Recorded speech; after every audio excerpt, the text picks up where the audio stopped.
Assalamualaikum warahmatullahi wabarakatuh. Innal hamdalillah nahmaduhu wa nasta'inuhu wa nastaghfiruh wa na'udzu billahi min shururi anfusina wa min sayyiati a'malina. May yahdihillahu fala mudilla lahu wa may yudlil fala hadiya lahu. Ashhadu an la ilaha illallah wahdahu la syarika lah wa ashhadu anna Muhammadan abduhu wa rasuluhu la nabiyya ba'dah. Qala Allah ta'ala fi kitabihil karim, ya ayyuhalladzina amanu taqullaha haqqa tuqatih wa la tamutunna illa wa antum muslimun. Wa qala fi ayatin ukhra, qad kanat lakum uswatun hasanatun fi Ibrahim walladzina ma'ah. Amma ba'du, masyarul muslimin rahimani wa rahimakumullah. Alhamdulillah, kembali kita bersyukur atas rahmat, nikmat dan karunia Allah Subhanahu wa taala yang begitu banyak tercurah kepada kita semua. Baik itu nikmatul iman, nikmatul Islam, dan satu kenikmatan yang luar biasa adalah nikmatus sihah, sehingga kita masih dapat melaksanakan serangkaian aktivitas dan kewajiban kita, diawali dengan ibadah qiyam, ibadah siam, dan juga ibadah-ibadah yang lain yang kita semua berharap semoga apa yang kita laksanakan itu menjadi tabungan pahala dan kebaikan untuk kita semua. Masyarul muslimin rahimani wa rahimakumullah. Malam ini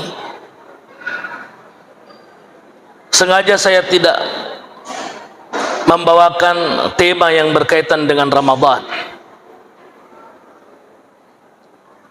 karena insya Allah akan banyak dibahas oleh kawan-kawan yang lain. Saya teringat pada satu ayat yang dibacakan pada muqaddimah tadi, qad kanat lakum uswatun hasanatun fi Ibrahim. Sungguh pada kepribadian Ibrahim alaihissalam ada teladan yang baik untuk kalian semua. Ini menarik dibahas oleh para ulama-ulama tafsir.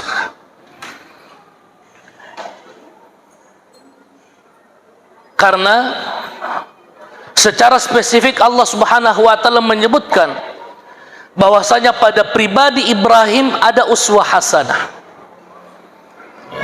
Meskipun di ayat-ayat yang lain disebutkan laqad kana fi qasasihim ibrah, sungguh ada pada kisah-kisah mereka, pada umat-umat terdahulu, para nabi-nabi yang diutus Allah Subhanahu wa taala, ada ibrah, ada pelajaran yang bisa kita ambil, ada pelajaran yang bisa kita petik. Tapi pada ayat ini Allah Subhanahu wa taala menyebutkan secara spesifik pada pribadi Ibrahim alaihissalam ada uswah hasanah. Kenapa? Dan apa yang patut untuk kita jadikan teladan? Kalau kita merujuk pada firman Allah Subhanahu wa taala, pada ayat-ayat Allah Subhanahu wa taala yang berbicara tentang Ibrahim alaihissalam, maka kita akan banyak mendapatkan hikmah, pelajaran yang luar biasa yang berkaitan dengan kehidupan. Sedikitnya ada beberapa poin yang bisa kita ambil pelajaran, bahwasanya sosok Ibrahim alaihissalam itu memiliki kepribadian yang jelas, ya, memiliki kepribadian yang jelas, memiliki fitrah yang lurus, memiliki kepasrahan yang luar biasa kepada Allah Subhanahu wa taala. Apapun yang diperintahkan Allah Subhanahu wa taala dilaksanakan. Sehingga kita lihat di dalam Al-Quran, kita mendapati banyak perintah Allah yang terkadang menurut pikiran kita sebagai manusia, ini tidak normal, ini perintah ini. Ini perintah ini tidak masuk akal dilakukan oleh manusia. Kita bayangkan para jamaah yang dimuliakan Allah, ketika datang perintah Allah Subhanahu wa taala untuk membawa istrinya ke kota Mekah, sedangkan anak yang dibawa itu adalah masih bayi, masih kecil, masih merah. Datang perintah Allah Subhanahu wa taala, ketika sampai di kota Mekah, perintah Allah mengatakan, tinggalkan anak dan istrimu, kembali kamu ke Palestina. Ini suami tega ini. Orang tua mana yang tega meninggalkan anaknya yang masih merah di satu lembah yang tandus, tidak berpenghuni, tidak ada tempat, tidak ada air. Tapi ini perintah Allah Subhanahu wa taala. Sehingga ketika Ibrahim alaihissalam berpaling mengarah ke Baitul Maqdis, berjalan menuju Palestina, kembali meninggalkan istrinya di Mekah sendiri, istrinya memanggil-manggil, wahai Ibrahim, maukah kau tinggalkan kami di sini? Kau mau tinggalkan saya dengan anakmu yang masih merah di tempat ini? Ceritanya bagaimana? Ibrahim tidak menoleh. Ibrahim tetap pasrah terhadap perintah Allah Subhanahu wa taala. Sampai kemudian istrinya mengatakan, Allahu amaraka bihadza, apakah ini perintah Allah Subhanahu wa taala? Baru Ibrahim mengatakan, iya, ini perintah Allah. Istrinya mengatakan, oh kalau begitu Allah tidak akan menyia-nyiakan kita, silakan laksanakan, ini perintah Allah. Sehingga ini disebutkan, ini teladan yang luar biasa, bahwa kepasrahan Ibrahim ini adalah kepasrahan yang luar biasa. Pasrah terhadap perintah Allah Subhanahu wa taala, meskipun itu terkadang di luar daripada nalar manusia. Contoh yang lain, ketika Ibrahim alaihissalam diperintahkan untuk menyembelih anaknya. Nah, ini satu perintah yang tidak masuk akal lagi. Inni ara fil manami anni azbahuk. Saya lihat di mimpiku, saya diperintah Allah untuk menyembelihmu. Ya. Dan itu dilaksanakan oleh Ibrahim alaihissalam.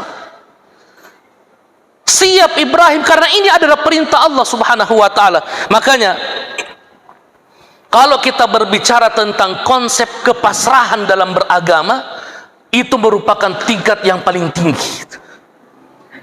Ya. Orang yang berpasrah dalam melaksanakan ketaatan kepada Allah, itu sudah level tinggi. Sehingga apapun, kalau ini merupakan perintah Allah Subhanahu wa taala, otaknya tidak main, laksanakan saja. Tidak ada kemudian saya timbang-timbang dulu, ini baik atau tidak. Tidak ada.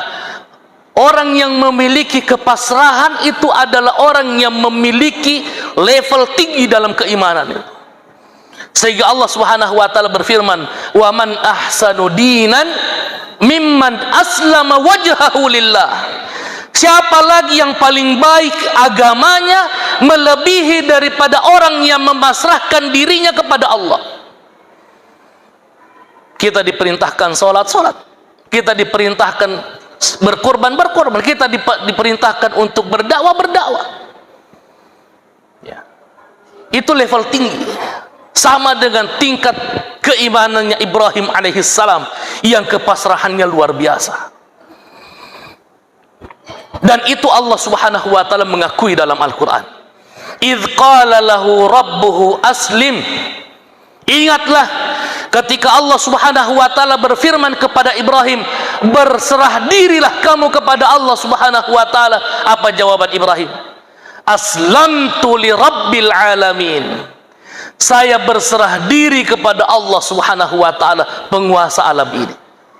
Tidak ada lagi yang diragukan oleh Ibrahim berkaitan dengan perintah Allah Subhanahu wa taala. Ya. Hadirin yang dimuliakan Allah Subhanahu wa taala, jangankan perintah yang kecil, perintah yang tidak masuk akal saja dilaksanakan oleh Ibrahim. Perintah yang di luar daripada nalar manusia pun dilaksanakan oleh Ibrahim. Ya. Bagaimana kemudian dengan kepasrahan kita kepada Allah? Ini menjadi pertanyaan besar buat kita. Bagaimana kemudian konsep kepasrahan kita dalam beribadah kepada Allah? Kita disuruh sholat 5 waktu saja, masih banyak orang yang tidak sholat. Seberat itukah sholat 5 waktu itu? Dibandingkan dengan perintah pertamanya, Allah memerintahkan kita sampai 50 kali sholat dalam sehari semalam. Ya. Kemudian dikurangi menjadi 5 kali sehari dalam semalam. Perintah berpuasa, seberat itukah puasa kemudian hanya 1 kali dalam setahun, hanya sebulan dalam setahun kita diperintahkan berpuasa? Masih banyak orang yang tidak puasa. Ada lagi yang puasa karena terlalu lelah berpuasa sehingga dia juga tidak sholat. Kenapa kok tidak sholat? Puasa kak, capek sekali kan puasa. Ini juga tak balik-balik caranya ini beribadah. Ini konsep kepasrahan. Ya, di sisi lain, kepasrahan kita kepada Allah masih situasional, tergantung situasi. Karena sekarang ini bulan Ramadan, situasinya adalah situasi taat. Pakai jilbab semua perempuan itu. Tunggu nanti 1 Syawal, hilang semua jilbabnya, turun semua ke pundak. Itu jilbab ditaruh di sini saja, nggak dipakai di kepala. Ya. Kenapa seperti itu? Tergantung situasi. Ketaatannya kepada Allah tergantung situasi, tergantung keadaannya. Ya. Ini yang menjadi koreksi untuk kita semua para jamaah yang dimuliakan Allah. Kemudian hal yang lain yang bisa kita teladani dalam kepribadian Ibrahim alaihissalam, bahwasanya Ibrahim alaihissalam memiliki sifat yang luar biasa. Ya. Beliau tidak terpengaruh dengan keburukan lingkungan di mana dia berada. Dia mau berada di tengah orang-orang musyrik, dia tetap mempertahankan akidah dan keyakinannya meskipun hanya sendiri. Dia tetap istiqamah di dalam menjalankan perintah Allah Subhanahu wa taala. Bahkan dia mencoba, ya, dengan segala macam cara, dengan segala macam upaya menularkan hal-hal positif kepada mereka yang musyrik. Mereka mencoba memberikan warna lain di tengah-tengah lingkungan mereka yang buruk. Bukan malah justru sebaliknya, ketika dia berada pada tempat yang buruk, dia juga ikut-ikutan buruk. Tapi dia mencoba untuk memberikan hal-hal positif, menunjukkan kepada mereka bahwa itu salah dan ini yang benar. Ya. Bahkan dia berani kemudian mengatakan kepada ayahnya, idh qala li abihi ya abati lima ta'budu ma la yasma wa la yubsir wa la yugni anka syai'a. Dia mencoba memberikan kata-kata hikmah, nasihat yang luar biasa kepada ayahnya yang musyrik. Dia mengatakan, wahai ayah, kenapa kamu menyembah sesuatu yang tidak bisa mendengar? Kenapa kau menyembah sesuatu yang tidak bisa melihat? Kenapa kau menyembah sesuatu yang nyata-nyata apa yang kau sembah tidak bermanfaat sama sekali untuk kamu? Ya. Bahkan dia mencoba mengatakan, ya abati, wahai ayah, qad ja'ani minal ilmi ma lam ya'tik. Telah datang kepadaku petunjuk Allah yang tidak ada padamu. Ya. Dia berusaha memberikan hal yang positif. Dia berusaha meskipun dengan kesendiriannya, dia berdakwah, tampil berdakwah di jalan Allah. Ini karakter yang luar biasa. Bahkan Allah Subhanahu wa taala memuji orang yang memiliki karakter pendakwah seperti ini. Allah mengatakan, wa man ahsanu qawlan mimman da'a ila Allah wa amila salihah. Siapakah yang paling baik perkataannya melebihi daripada perkataan orang yang berdakwah di jalan Allah? Siapakah yang paling bagus perkataannya melebihi daripada perkataan orang yang menyeru ke jalan Allah Subhanahu wa taala? Jadi jangan diartikan dakwah itu nanti ketika kita berada di podium, nanti ketika kita berada di masjid, mengajak orang lain ke jalan yang benar, berusaha untuk meluruskan kesalahan-kesalahan mereka, berusaha untuk meluruskan kesalahpahaman mereka terhadap agama Allah. Itu dakwah. Dan itu yang dilakukan oleh Ibrahim alaihissalam. Itu yang dilakukan oleh Ibrahim. Ketika Ibrahim menghancurkan berhala-berhala kecil milik Raja Namrud, dihancurkan semua dan menyisakan satu yang besar. Ketika Namrud pulang, dia mendapati semua kepala-kepala berhalanya yang kecil-kecil itu hilang semua, hancur semua. Namrud kemudian mengatakan, "Man fa'ala hadza bi alihatina innahu laminadz zalimin." Siapa yang lakukan ini terhadap Tuhan-Tuhan kami, sesungguhnya dia termasuk daripada orang yang zalim. Cari tahu siapa yang melakukan ini. Maka mulailah semua orang mencari tahu, sehingga dia mendapati ternyata yang melakukan itu adalah Ibrahim. Dipanggillah Ibrahim, dihadirkanlah Ibrahim di hadapan raja yang zalim, yang musyrik, di tengah-tengah banyak orang. Kemudian dia diinterogasi, ditanya, "A anta fa'alta hadza bi alihatina ya Ibrahim?" Kamukah yang melakukan ini terhadap Tuhan-Tuhan kami, wahai Ibrahim? Kamukah yang menghancurkan ini semua, wahai Ibrahim? Ibrahim mencoba untuk mematahkan hujjah mereka dengan logika sederhana. Dia mengatakan, "Bal fa'alahu kabiruhum hadza fas'aluhum in kanu yantiqun." Mungkin yang lakukan itu adalah Tuhanmu yang besar ini, berhala yang besar ini. Coba kau tanya ini berhala yang besar, kalau memang dia bisa bicara. Di hadapan semua orang, Ibrahim mengatakan, coba kau tanya ini berhala. Jangan sampai berhala yang besar ini tidak terima kalau dia punya sekutu-sekutu kecil yang lain, Tuhan-Tuhan lain selain dia. Ini logika sederhana, dan itu masuk dalam alam fikiran mereka semua. Sehingga Allah mengatakan, "Summa nukisu ila ru'usihim." Mereka semua tertunduk sejenak, menyadari kesalahan fitrah mereka menyembah selain Allah Subhanahu wa taala. Baru kemudian mereka mengatakan apa? "Laqad alimta ma haula'i yantiqun."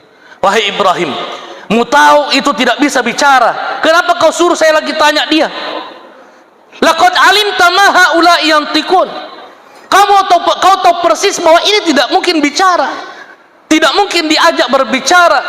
Bagaimana kau perintahkan kami untuk menanyakan kepada mereka? Apa yang dikatakan oleh Ibrahim? Dengan penuh kemenangan Ibrahim mengatakan, "Qala afata'buduna min dunillah ma la yanfa'ukum syai'aw wa la yadurrukum." Apakah kamu menyembah sesuatu selain Allah Subhanahu wa taala yang nyata-nyata yang kau sembah tidak bisa memberikan manfaat dan tidak bisa memberikan madarat sedikit pun kepadamu? Ini sungguh kebodohan. Sehingga ini yang dikatakan oleh Allah Subhanahu wa taala, "Qad kanat lakum uswatun hasanatun fi Ibrahim walladzina ma'ah idz qalu liqaumihim." Ketika mereka mengatakan, "Inna bura'a'u minkum wa mimma ta'buduna min dunillah." Saya berlepas diri dengan semua kebodohan, kesyirikan, dosa yang kalian lakukan. Saya sudah sampaikan kebenaran sama kamu semua. Ini karakter yang luar biasa. Meskipun dalam kondisi minoritas, tapi dia tetap berusaha memberikan hal-hal yang positif, menularkan hal-hal positif, mencoba untuk meluruskan berbagai macam kesalahpahaman mereka terhadap Allah Subhanahu wa taala. Dan ini karakter yang mulia. Apa yang dicontohkan oleh Ibrahim ini semua mendapatkan pengakuan dari Allah bahwa begitulah seharusnya orang beriman. Mulai daripada kepasrahan kita terhadap agama Allah. Yang kedua, berusaha untuk mendakwahkan kebenaran dan berusaha untuk tetap konsisten meskipun kita berada pada tempat yang tidak benar, tapi coba kita tularkan kebenaran kepada orang lain. Itu kemuliaan. Mudah-mudahan apa yang kita renungkan ini diberkahi Allah Subhanahu wa taala. Mudah-mudahan Allah Subhanahu wa taala senantiasa mencurahkan rahmat, nikmat, keberkahan, magfirah, dan membebaskan kita semua dari siksa api neraka. Terkhusus di bulan Ramadan ini kita mendapatkan kemuliaan seperti yang dijanjikan Allah Subhanahu wa taala dan Rasulnya. Hadanallahu wa iyyakum ajma'in. Wassalamualaikum warahmatullahi wabarakatuh.